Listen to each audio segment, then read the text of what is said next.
Դեպետ իմ գետ երկօրյա մեդիա արշավը, որն անցկացվեց ապրիլի 18-ին եւ 19-ին, ամփոփվեց մամուլի ասուլիսով Լոռու մարզի Ալավերդի համայնքի Փոքր Այրում գյուղում։ Բանախոսները Լոռու մարզի Ալավերդի եւ Տավուշի մարզի Նոյեմբերյան համայնքների ֆերմերներ եւ զբոսաշրջության ոլորտի ներկայացուցիչներն են։ Խոսում են Դեպետ գետի էկոհամակարգի պահպանման, հոգատարության քաղաքականության մշակման անհրաժեշտության եւ Դեպետ գետի էկոլոգիական խնդիրների մասին։ Իրավապաշտպան Օլեգ Դուլգարյանը նշեց, որ մեդիա արշավի մեկնարկը տրվել է 2024 թվականին, իսկ այն անցկացնելու գաղափարն առաջացել է դեռ 2022 թվականին, երբ Արջից եւ Պտղավան գյուղերի բնակիչներն ահազանգել էին Դեպետի խոշոր աղտոտվածության մասին։ Դա բարձրաձայնվեց եւ քրեական վարույթ նախաձեռնվեց, որը այսպես էլ մինչեւ հիմա անհայտ է, թե ինչ ճակատագիր ունեցավ։ Գետի աղտոտումը այդ պահին նշվում էր, որ տեղի ունեցել նահատակ Կոչամբարից եղած վթարային արտահոսքի հետ պայմանավորված, բայց Դեպետ գետի աղտոտման խնդիրը ինքը ոչ թե մեկ անգամյա դեպքով է պայմանավորված լինում, այլ շարունակական խնդիրներ է ունենում։ Իրավապաշտպանը հիշեցրեց նաև 2024 թվականին Լոռու եւ Տավուշի մարզերում տեղի ունեցած աղետի մասին, երբ գետերի վարարումների արդյունքում հարակից բնակավայրերը հսկայական վնասներ կրեցին։ Մենք հավաքվել ենք, որ խոսենք այդ խնդիրներից, այն պահանջի մասին, որը որ ձևավորվել է տվյալ մոտ 1 տասնյակ բնակավայրերի բնակիչների հետ ֆոկուս խմբային քննարկումների արդյունքում, որի ժամանակ իրենք ներկայացրել են իրենց տեսակետները, թե ինչպես կարելի է այդ խնդիրները լուծել։ Դրանից մեկը եղել է այն, որ օրինակ կարևոր ուղերձներից մեկը այն է, որ տեսչական մարմինները իրենք լավ չեն վերահսկում եւ պետք է խստացնեն, ասենք, վերահսկողությունը, դա պարզ է այդ ամեն ինչը, կամ որ պետք է տեղ ունենան ռեկուլտիվացիոն աշխատանքներ տարբեր թափոնատար վայրերում, այսպես ասած։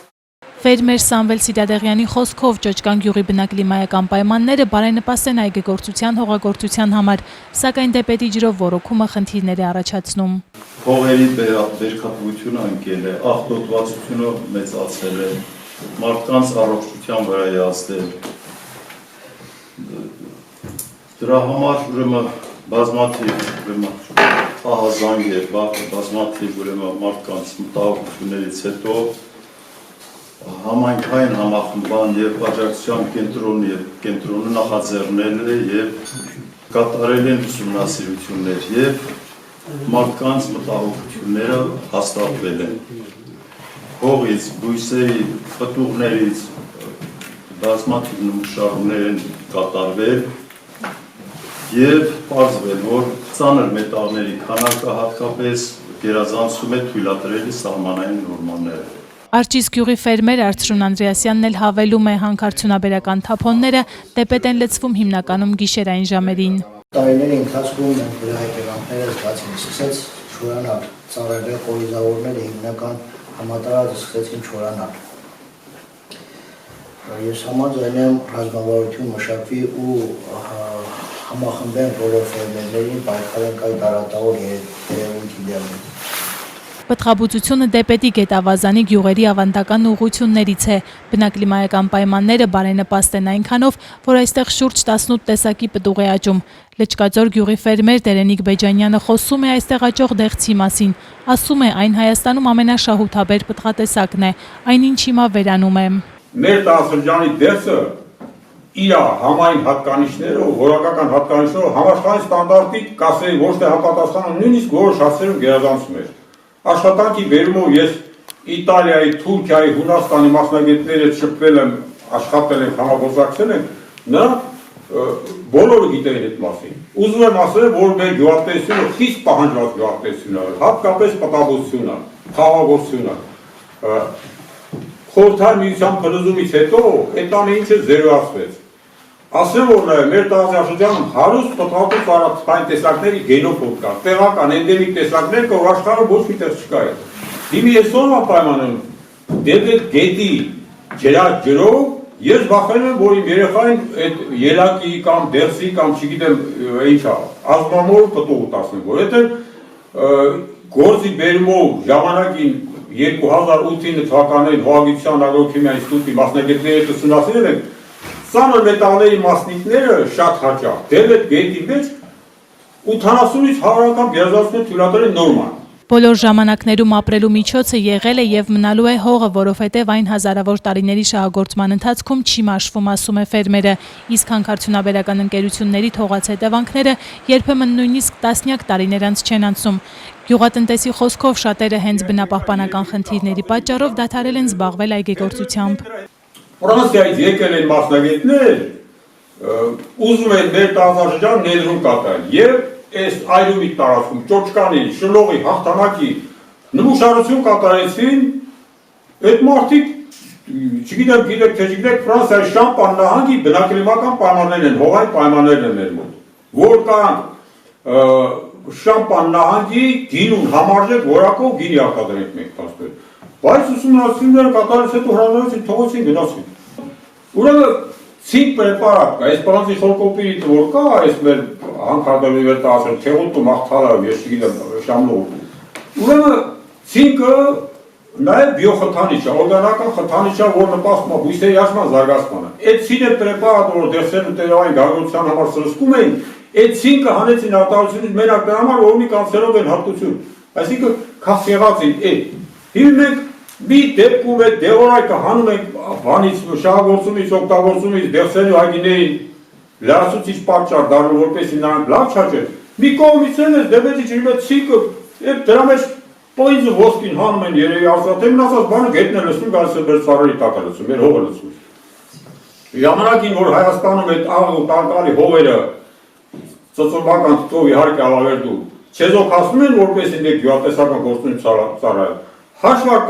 կատարեցին պարզ հաշվարկ, որ 80 տարուց հետո նոր իրենց ծախսերը փոխհատուցում է փաստորեն։ Հիմա որ ամեն տարի նստում է հողում այդ մեր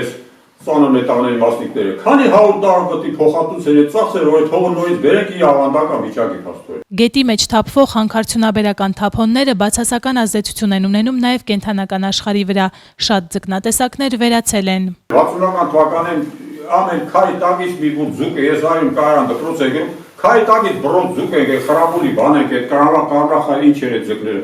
Հիմի մի իսպան այդ պաունաներ վերասան դեպ այդ գետի մեջ։ Հետո ուր ենք գնալու, վերջը որն է սա, ես չգիտեմ գնալու ենք, որտեղ ենք կանգ առնելու, որտեղ ենք թափ մտածելու, այս հարցերը լրիվ պատասխան են սպասում, որ վերինատյանները պետք է այդ մասին մտածեն փաստորեն։ Բանախոսները խոսեցին նաև տարածաշրջանում զբոսաշրջությունը զարգացնելու հեռանկարների մասին։ Նախորդ տարի մայիսյան ջրհեղեղի պատճառով հսկայական վնասներ կրեցին նաև տուրիստական կազմակերպությունները։ Զբոսաշրջիկները երկար ժամանակ չէին այցելում Աղետի գոտի հայտարարված մարզեր, քանի որ այդ տարածքները վտանգավոր էին համարում։ Տևական ժամանակ կանգ առավ նաև դեպետգետում իրականացվող ռաֆթինգը։ Գետը ինքը այդ մետաղական կոնստրուկցիաները, որ քանդվել են, ամբողջությամբ լցվել են գետի հունը փոխել որոշ հատվածներում ու ինքը վտանգ էր ներկայացնում որոշ ժամանակ, մինչև ուսումնասիրություն կատարվեց, մինչև սկսեցին նոր երթուղիները մաքրել, մշակել մեր կողմից։ Ռաֆտինգի ժամանակ կան հատվածներ, որտեղ անց են կենում առումներ եւ այս առումները արդեն արտոտված են լինում ծանր մետաղական հանքերից նախկին շահագործվող հանքային տարածքներում, որոնք արդեն չեն շահագործում, այստեղից դուրս հոսող ջրերը խառնվում են դեպետին ու ինքը ոչ թե գետի նման նույն գույն ունի, այլ տարբերում։ Հետևաբար տուրիստը, երբ որ կողքով անցնում ու տենում է գույնի տարբերություն, արդեն ինքն էլ զգում է, որ ինչ որ մի բան այն չի։ Ասուլիսի ավարտին լրագրողները նաև հարցեր ուղղեցին բանախոսներին, որոնցից մեկը վերաբերում էր Մեծ Այրում գյուղում գտնվող նահատակ Պոչամբարին։ Կարգարի վիճակը ինչպիսին է Պոչամբարի եւ աստվածնի արածը, եթե սուլուզում տեղի ունենա, գյուղատնտեսական հողերին ինչքանով կարող են կանցնել։ Դրա համար լուրջ ուսումնասիրություն է պետք։ Մեր մոտ Պոչամբարի ուսումնասիրությունները իրականացնում է ԱԻՆ-ը։ Այսինքն, հիմա ինչի, հիմա ներքին գործերի նախարարությունը, այսինքն արտակարգ իրավիճակները, որոնք որ տալիս են եզրակացություն, այսինքն որ տվյալ Պոչամբարը ինչ վիճակի է գտնվում, վերջինը որ ինձ ընկել է, Ես կարդացել էի, այնտեղ գրած էր, որ Փոչամբարը գտնվում է Այրում գյուղից 6 կիլոմետր հեռու։ Այնինչ Փոչամբարը գյուղի մեջ է գտնվում։ Այսինքն լուրջ հղում կատարել նման